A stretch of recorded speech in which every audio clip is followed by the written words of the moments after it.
بسم الله الرحمن الرحيم. اخواتي طلبة الفرقة الثانية، اهلا وسهلا بكم في شرح مادة الاقتصاد الكلي. مادة الاقتصاد الكلي من المواد المهمة جدا جدا السنة دي، لان احنا عندنا جزء عملي كبير. الجزء العملي بتاعنا هو ان حضرتك بتفهم معايا بعض الاجزاء النظرية، وبنروح نطبق على الاجزاء اللي انت فهمتها دي في صورة معادلات وتمارين رياضية. هنبدأ إن شاء الله المادة ببساطة جدا. حاول تركز معايا في كل التفاصيل اللي أنا هبدأ أعرضها لك. هنبدأ بفصل نظري بسيط جدا جدا، سؤاله إن شاء الله مضمون في الامتحان. أول حاجة بنتكلم على الاقتصاد الكلي، أو إيه هي المجالات والقضايا بتاعة الاقتصاد الكلي. عايزك تفهم معايا الأول معنى السؤال، يعني إيه كلمة مجالات أو قضايا؟ يعني بالبلدي بيقول لك هو الاقتصاد الكلي ده بيتكلم عن إيه أو بيحكي في إيه؟ وبالتالي بتقول لي والله الاقتصاد الكلي بيتكلم عن البطالة. طب والله هي ايه البطالة دي؟ البطالة هو ان الفرد بيبحث عن العمل ولديه القدرة على العمل ولكن لا يوجد عمل. وبالتالي انت بتتكلم عن شريحة من الناس اللي هم متعطلين او هم مش شغالين كجزء من قوة العمل. طيب لما بنتكلم على البطالة، لو حضرتك بنتكلم على تفاصيل شوية، هل البطالة هي معدل البطالة؟ اقول لك لا. البطالة احنا عندنا ناس في اقل من 15 سنة، في اكتر من 65 سنة ملناش دعوة بيهم. في من 15 ل 60 سنة بقى دول اسمهم قوة العمل. اللي مش شغالين منهم اسمهم متعطلين. فاحنا بنتكلم في نسبة المتعطلين الى قوة العمل، دي اسمها معدل البطالة. يبقى البطالة هم الناس اللي في سن العمل ولكن مفيش شغل.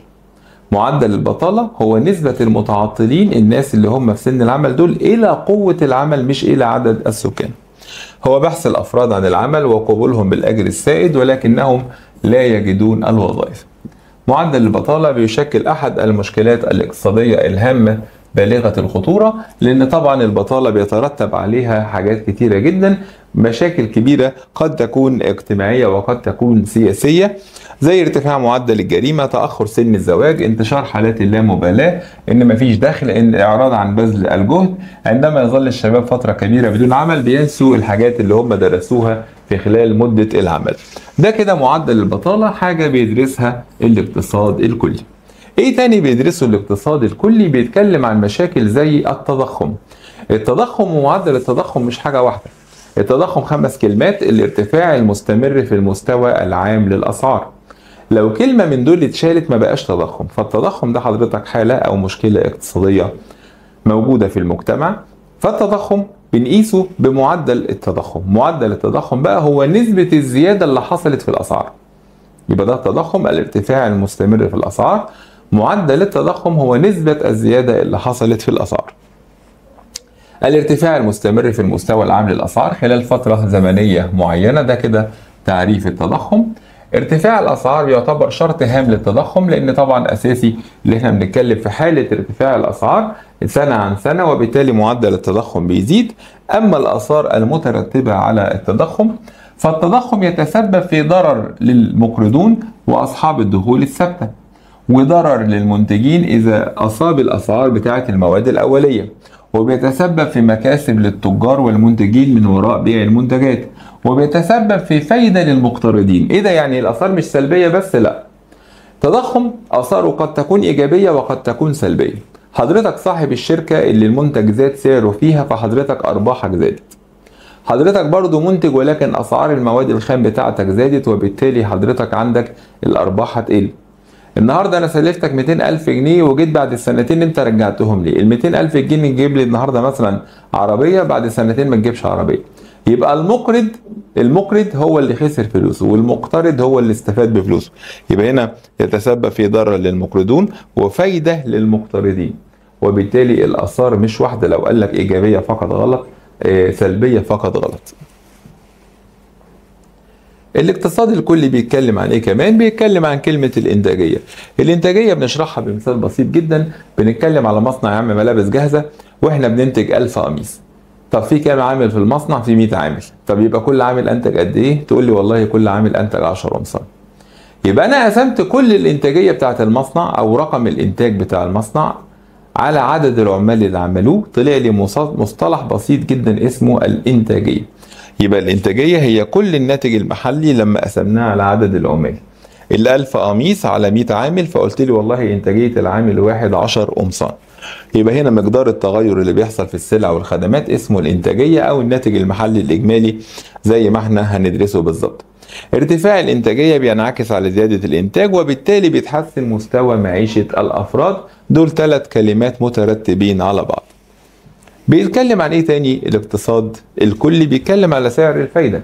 سعر الفايدة ده النهاردة حضرتك لما تحط فلوسك في البنك بتاخد فلوسك بعد سنة وعليها فايدة، ولما باخد قرض من البنك بدفع الفلوس تاني للبنك ولكن برضو بدفع له الفايدة.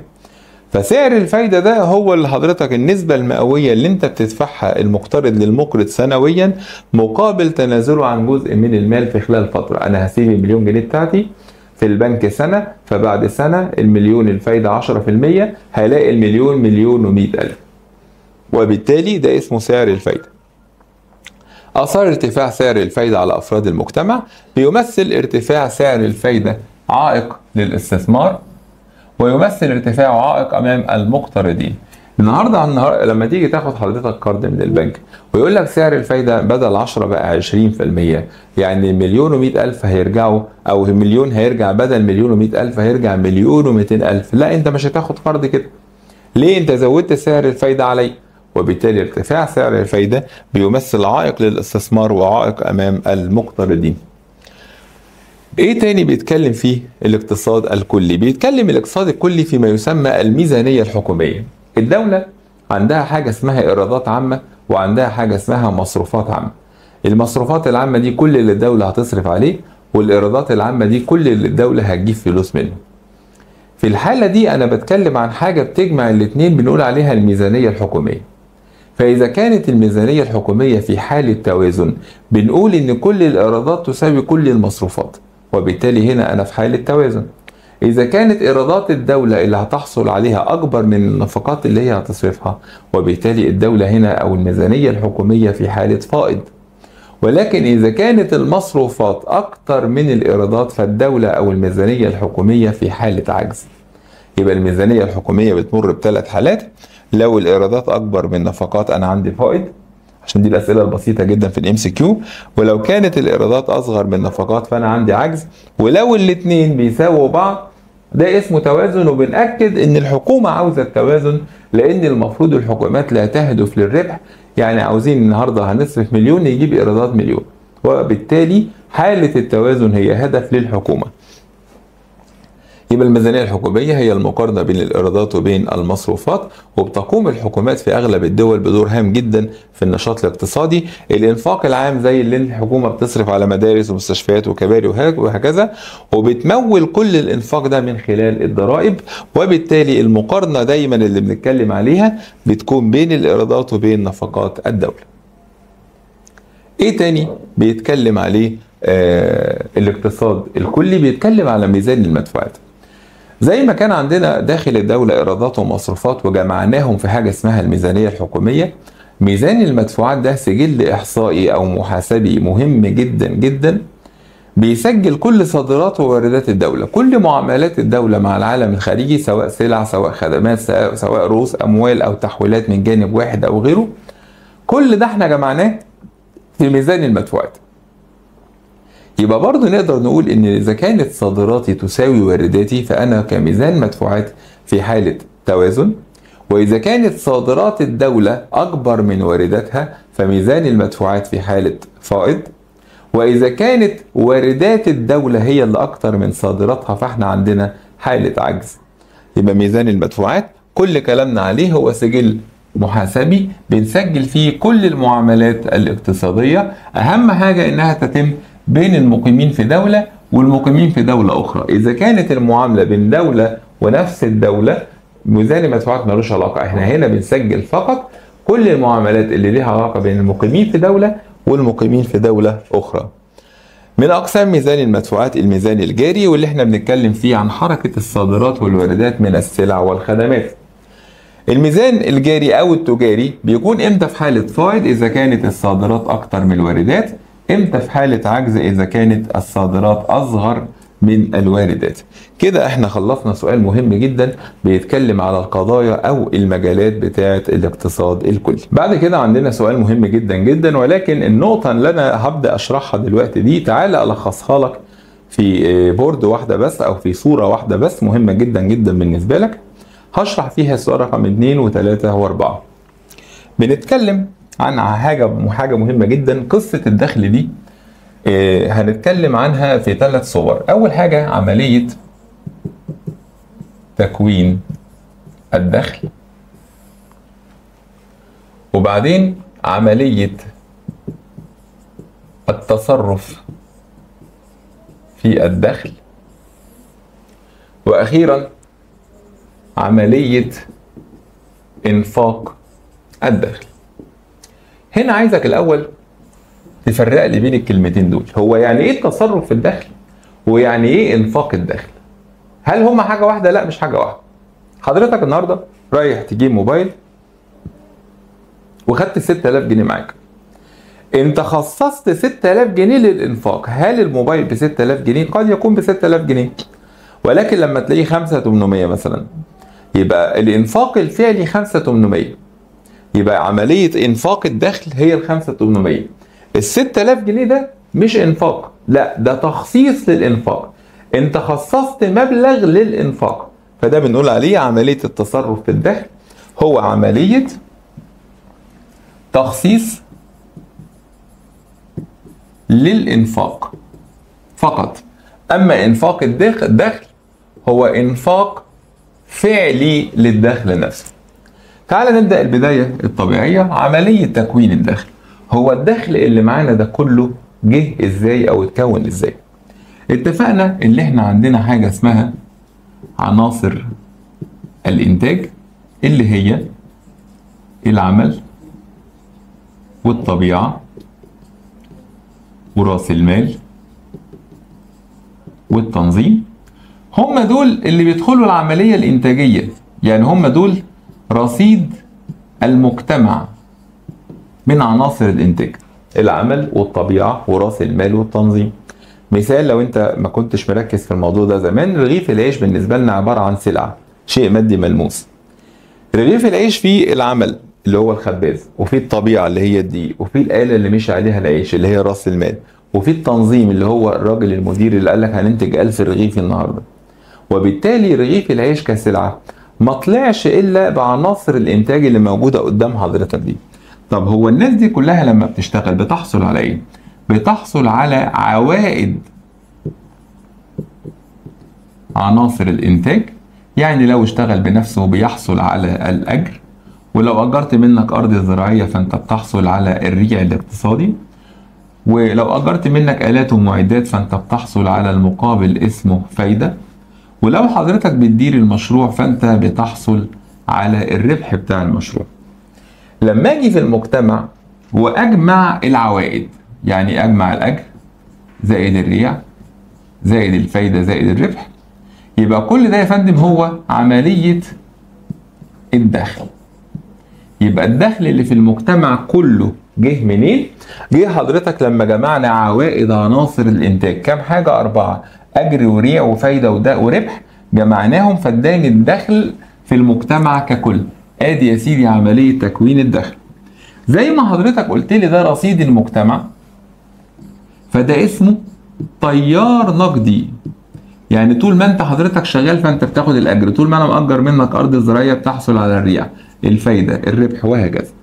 يبقى ده حضرتك ملخص سؤال رقم 2: عمليه تكوين الدخل تمت ازاي؟ عمليه تكوين الدخل والله عندنا عناصر انتاج، عمل، طبيعه، راس مال، تنظيم. لما بيشتغلوا وبيحصلوا على المقابل او العوائد، اجر وريع وفايده وربح، بيطلق على عناصر الانتاج نقط رصيد المجتمع، يطلق على عوائد عناصر الانتاج نقط التيار النقدي. توتال عوائد عناصر الانتاج هو الدخل القومي في المجتمع. ده حضرتك سؤال مهم جدا جدا. ده عملية تكوين الدخل. تعال نتعرف على التصرف في الدخل وانفاق الدخل، وهقول لك سؤال الفاينل بيجي ازاي بالظبط عليها ان شاء الله.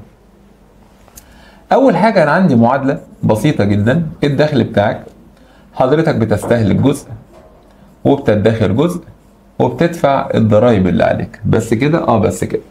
فلما يجيب لك اللي هو السؤال او المعادله، حضرتك هتقول لي والله واي دي هي الدخل،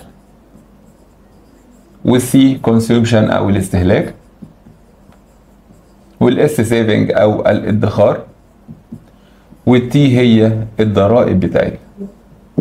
يبقى انت مخصص للانفاق ان في جزء هيتم استهلاكه لم يتم استهلاكه لسه، وفي جزء حضرتك هتدخره، وفي جزء هتدفع بيه الضرائب. فهو هنا هيجيب لك المعادله وانت تقول لي الرموز بتشير لايه، وكمان هتعرف لي كل مصطلح من اللي قدامك ده. ايه هو الاستهلاك؟ هو جزء من الدخل تم تخصيصه للانفاق او للاستهلاك. ايه هو الادخار؟ هو جزء من الدخل لم يتم تخصيصه للاستهلاك او للانفاق. والضرائب ده جزء من المبلغ المالي يدفع جبرا دون الحصول على سلعة وخدمة. انت بتدفع الضرائب بحكم القانون، انت بتدفع الضرائب جبرا مش بمزاجك. يطلق على المعادلة معادلة نقط، معادلة الدخل.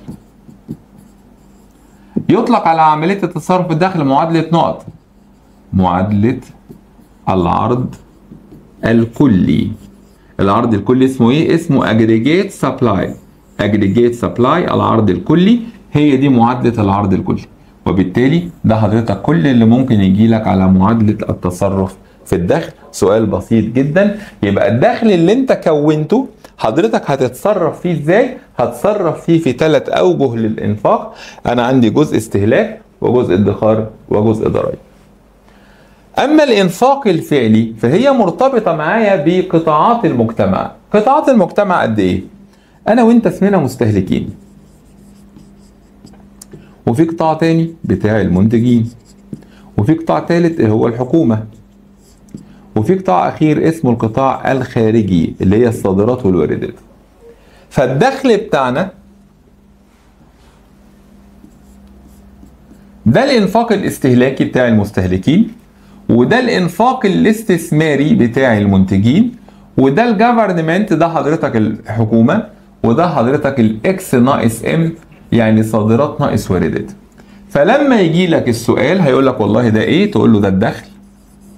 ده بقى هنا مش استهلاك، لا ده انفاق استهلاكي. وده مين؟ انفاق برضو بس استثماري بتاع المنتجين.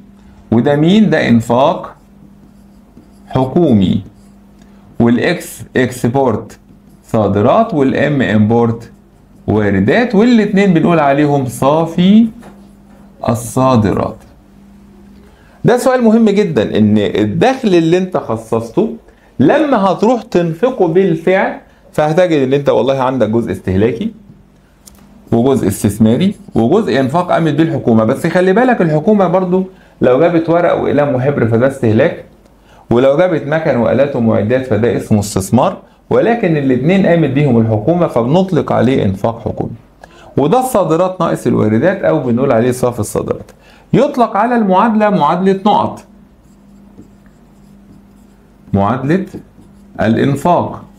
يطلق على المعادله معادله نقط، معادله الطلب الكلي. ايه الطلب الكلي؟ aggregate demand. aggregate demand هنا aggregate supply هنا aggregate demand.